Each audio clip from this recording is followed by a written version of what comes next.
Well, it wasn't that long ago that giving my testimony, I would have told all the good things in my life. I would have put the best face on my marriage and my family, and there's a lot of good things to tell. But today, my heart resonates with the Apostle Paul in 2 Corinthians when he said, I would rather glory in my weaknesses so that the power of Christ might dwell in me. I was actually blind to my true condition for many years, and I had what Andrew Comiskey calls a projected image of wholeness. The first time I heard one of our pastors describe the ministry of Living Waters and Cross Current, he said it was a ministry to relationally and sexually broken people. And doesn't that include about 99.9% of us? Well, I had a conscious thought when he said that, and it was, well, I guess I must be part of the 0.1%.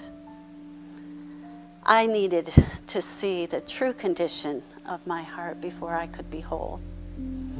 I became a Christian when I was 13, and I loved God. But looking back, I see that I became a part of like a Christian bubble, and I really did not see myself in need of the cross. As a matter of fact, I thought I saw myself a little above the cross of Christ. The first time our church offered Cross Current to the congregation, I asked to be a part of it, and I remember coming to Cross Current and saying, as much as I know, I have dealt with sin in my life, and as much as I know, my hands are clean. But Lord, I give you permission to do whatever you want.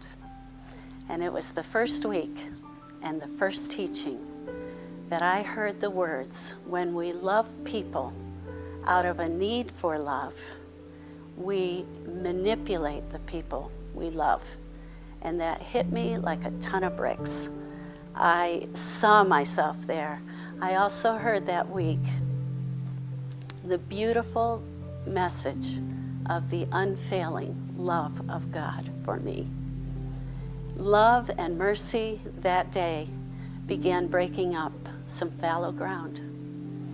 My significance was really in the appearance of being a good Christian. More and more, I felt I needed to control that in order to secure that image. And the conflict in our marriage produced hours of arguing. I would feel it was my duty, my place to confront my husband, and he would react to me, and I would have hurt feelings. But I felt like we're going to stay with this. We can do this. We can get this under control. My children, I quickly dealt with things that came up where I saw a discrepancy between their behavior and this Christian image. I judged their intentions at times and confronted the wrongs, took control of situations for the sake of the appearance. Well, that was on one hand. On the other hand, I felt like I was responsible for all the wrongs of all of my family members. And it was almost as if I thought I could save them.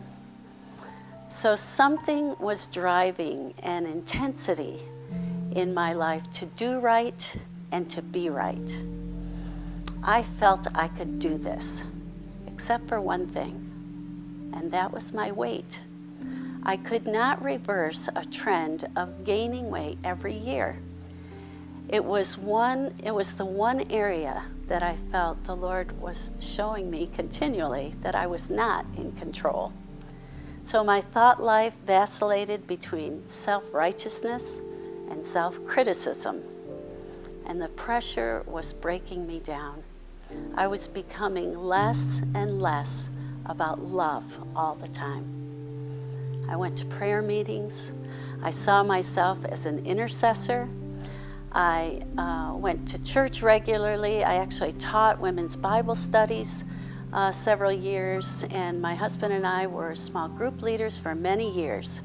But you know, about 10 years ago, I had a rare moment of honest prayer when I looked to the Lord and I just said, I remember saying, Lord, can I even hear your voice anymore? Well, that brings us to 7 years ago with Living Waters in Kansas City. We were invited to go out to a conference, and I really had no clue that wounding early in my life was feeding many false ways, even religious false ways. I need to give you a little background to this story, and that is that when I was 16 years old, my mom left our home in an adulterous relationship with the pastor of our church. And he was a man that was like a mentor to me. I babysat his kids, I took piano lessons from his wife, and I genuinely loved this family. But our family response was not to talk about it. So during this time, we were very detached. My two brothers and sister and I. The only real relational continuity was with my dad and I. We talked every night during that time. But after 2 weeks, my dad found out where Mom was, and he drove all night to get her and to bring her home. I understand he physically put her in the car and said, "You belong with me." But you know, she did not really want to be home. She was miserable. She was a broken person. She felt tremendous condemnation during that time. And the Lord graciously brought a visiting minister to our home that week that she came home. And he stayed up all night and counseled her.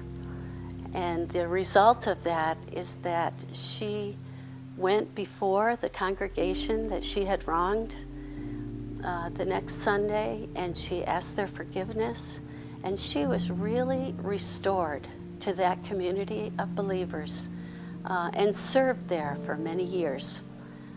But you know, that's my mom's story, and that's not mine.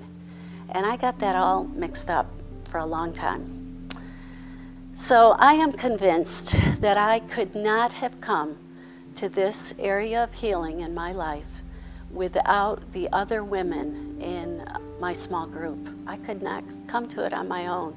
I needed that company of women, that time of prayer, that small group that was quiet, and others were listening for me.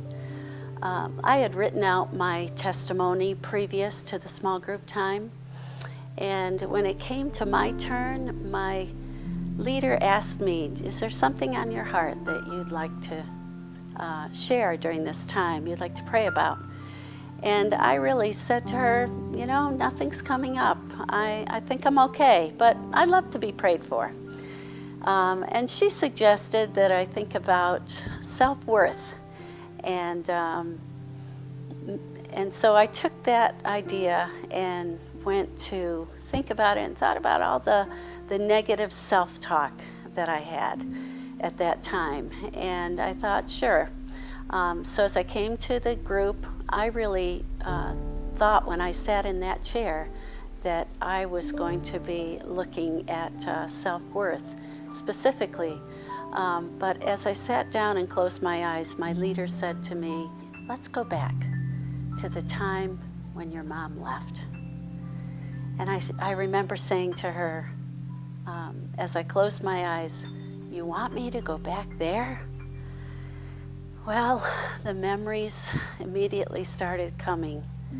I thought about the abandonment and the rejection and the neglect. And it was like this groan started from deep within and came up and out of my mouth with a sound to my ears that didn't even sound human. And I had emotion that I had avoided for over 30 years. It was like a dam burst, and I began to sob. I have no idea how long that went on. It was like wave after wave of pain that had to be brought up and out of me. And those women let me cry. There was no time put on that as I surrendered my pain to the Lord and to the cross. And after a while, that pain subsided, and underneath I saw like the culprit of it all. It was shame. Shame was a driver to many false ways of coping with life. And Jesus came to me in that time, and he revealed himself in that time of cleansing as the present one. It was like for the first time, my feet were on a secure foundation. It was the present one, Jesus, in my life. Well, it's taken me years to connect the dots of all this. I remember being so ashamed when my mom left. But the time after that, really our relationship was restored, and our family kind of returned to a kind of normalcy as my dad really invested in us. But that embarrassment of the good family gone bad was the shame that I felt at the time. And I remember thinking, now we are no better than anyone else. And to cover that shame, I devoted myself to being a good Christian. At age 19, I married with the intent on producing a good family. Well, I could not know that the Lord would allow a few of our children to lose their footing in the years to come, that would test this cleansing for me and further refine his work. Our marriage hit new lows that I could never have imagined.